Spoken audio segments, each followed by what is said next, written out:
Good morning. Welcome back to the Football Terrace. Hope you are well. We're here to talk Jadon Sancho. Interesting developments in this deal.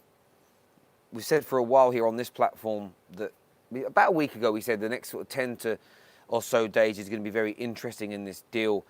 My personal belief and opinion is that this deal is going to happen. Everybody knows that. I'm very, very confident on this being secured.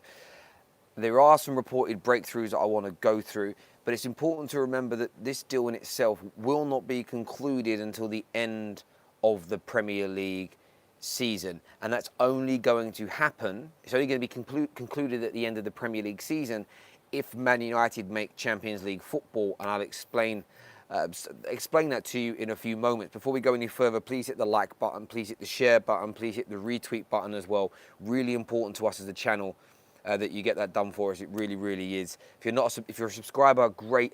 If you're not, hit the subscribe button and make sure you click on the little bell notification button next to it, so you know when we go live. As an example, comment here says when you hear Simon Stone tweet something negative, you know it is close.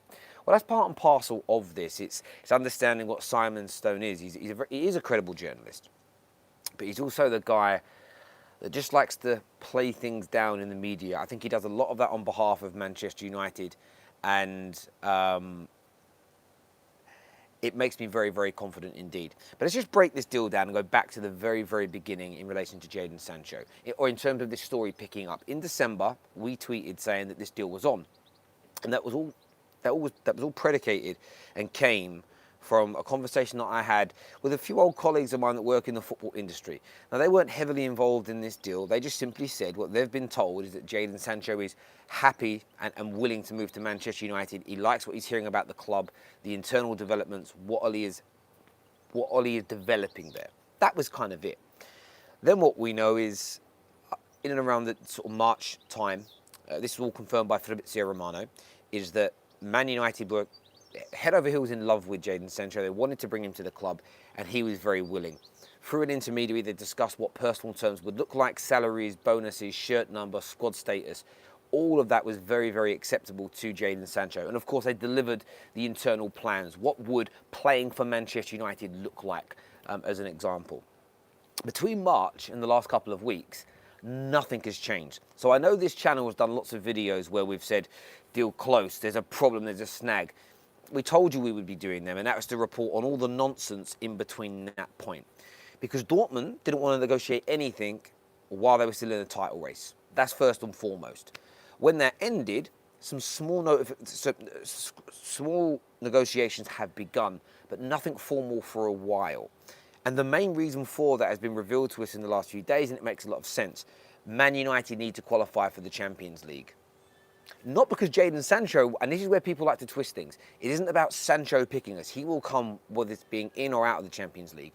But Dortmund have this notion, and it makes a lot of sense, that as and when we qualify for the Champions League, it guarantees us more riches. 50-60 million pound additional income, bare minimum. And because of that, they're obviously pushing for a higher price. Man United are saying, no, the market is slightly collapsed, 20-30% because of the global pandemic. But Dortmund are saying, well, no, you've done your plans as Man United from a financial standpoint for no Champions League football. You would need to do that. That's sensible.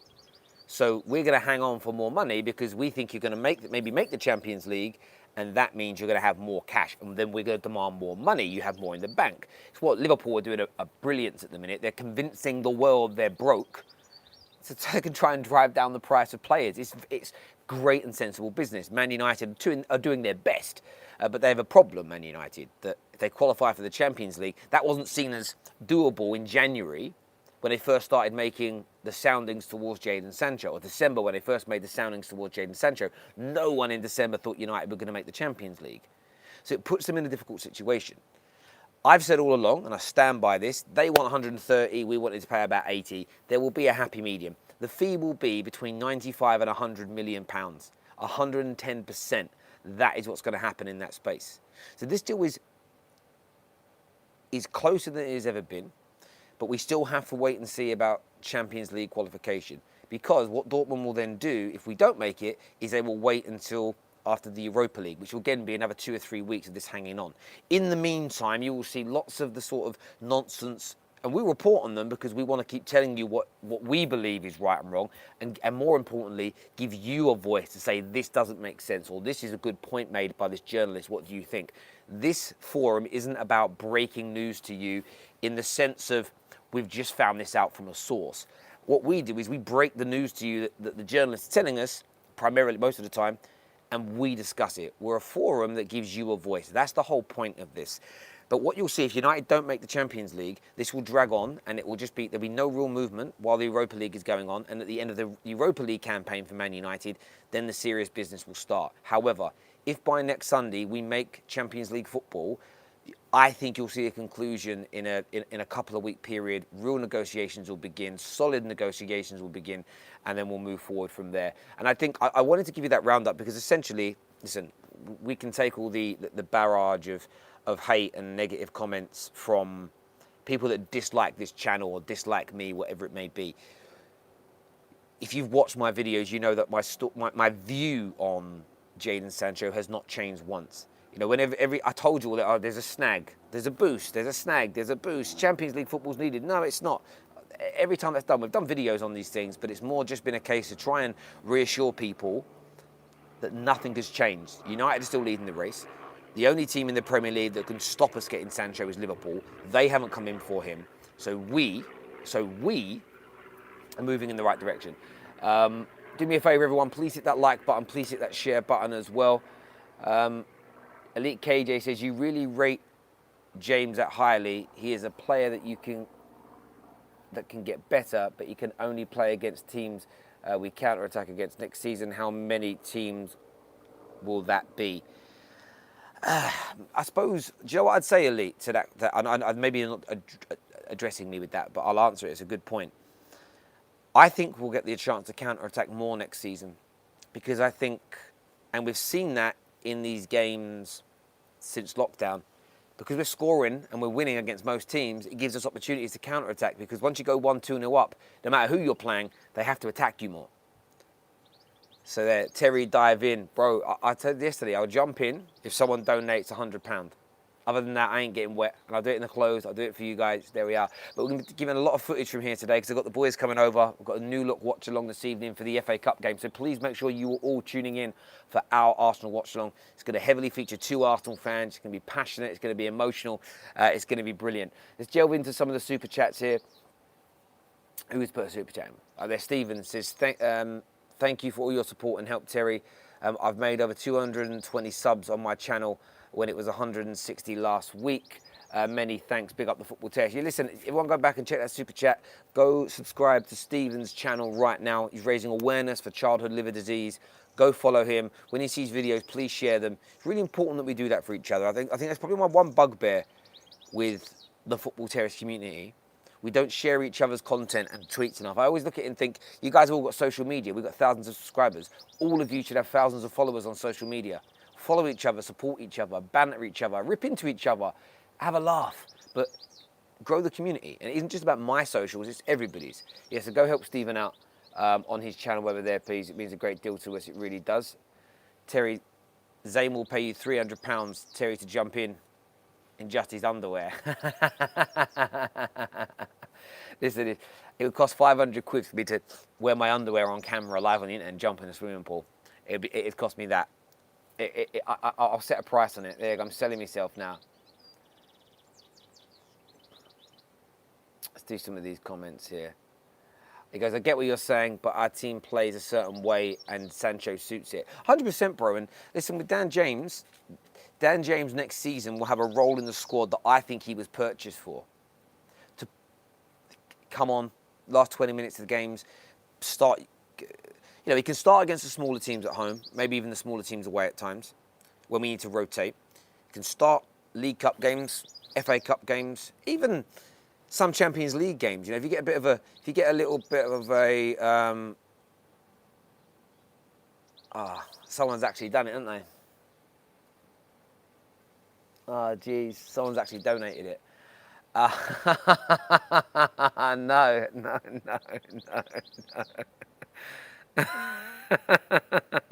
No. I didn't think anyone would actually do it.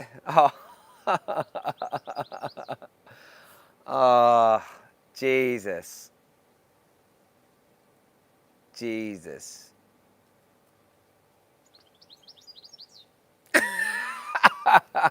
Oh, this is not good. This is not good. I don't have a towel. We'll get to that. We'll get to that. Stephen, I appreciate it. By the way, the guy that just put the super chat in, go follow his channel. Good morning to Jeremy. Hope you're well. What we said? Yeah. So Dan James can do.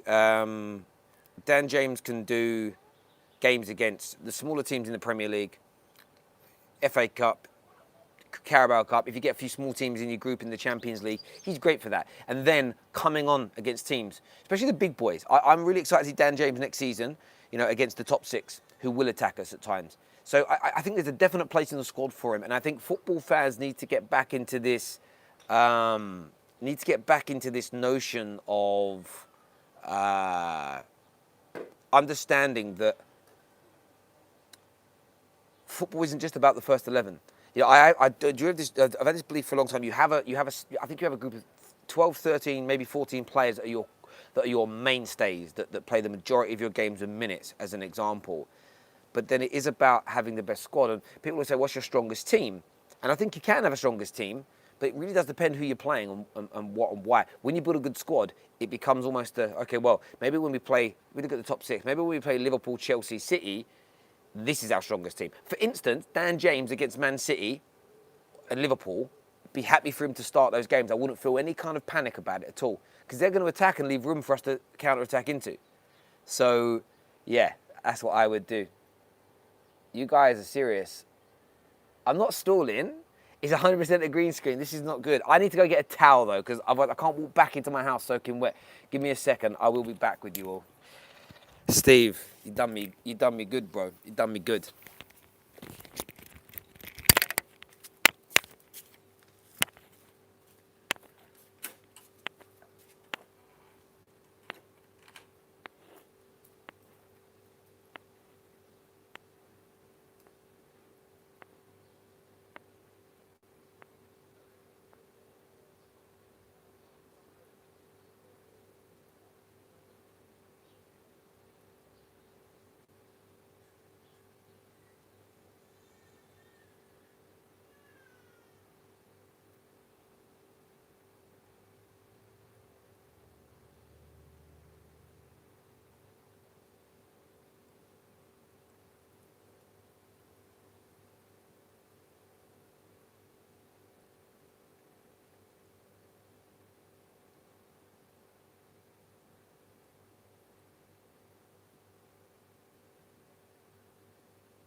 Fuck's sake.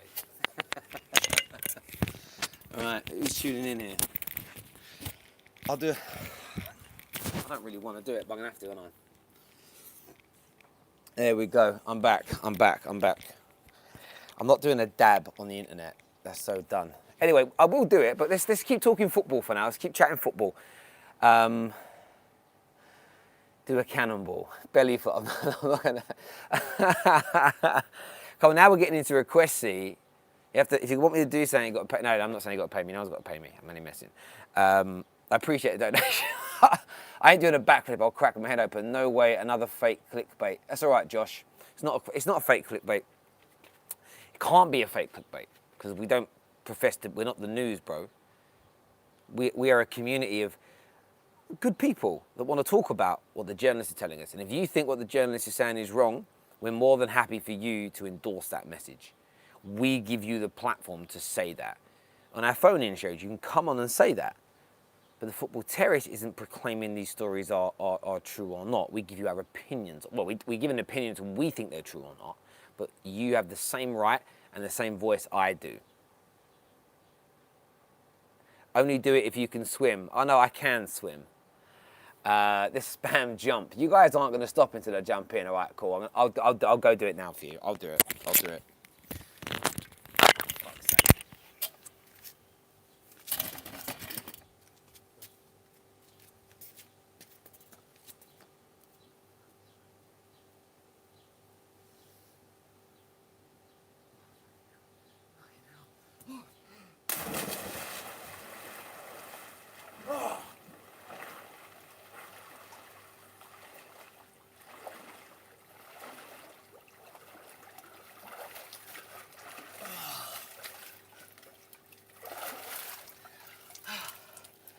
need to put back in. Oh, no, my chair's gone. Oh. But now you set my daughter off. She wants to get in the pool now. She's shouting me too. Oh, hang on. Oh. I can't put the earphones in because I'm going to break them now because they're wet. Oh, I don't know. Oh, actually feels quite nice because it's really hot, you know. The Avengers. Yeah. Cool. Look, though, the worst bit is, look at this, yeah, my daughter, look. She's standing there now. Like, look, what, let me in, let me come in.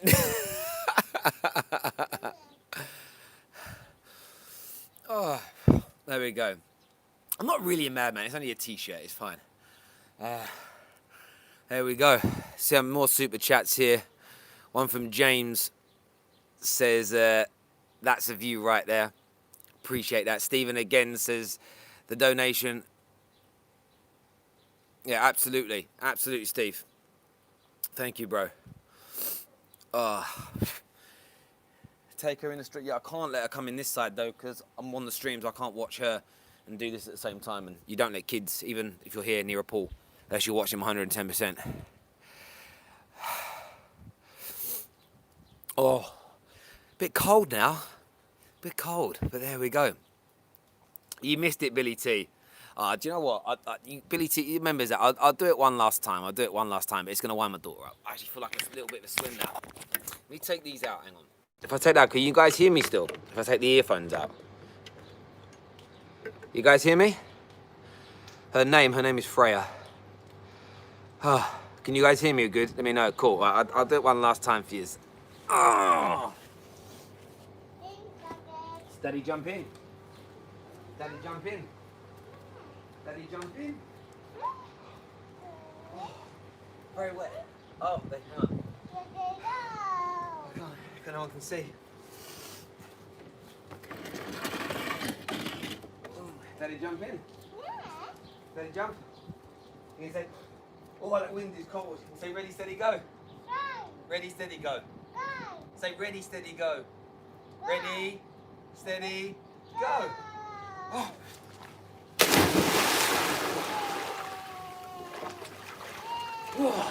Woo.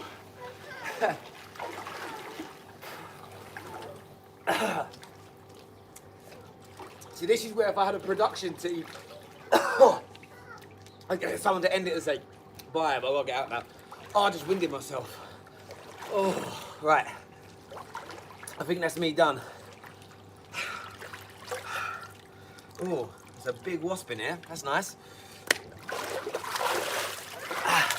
All right, listen, everyone, take care.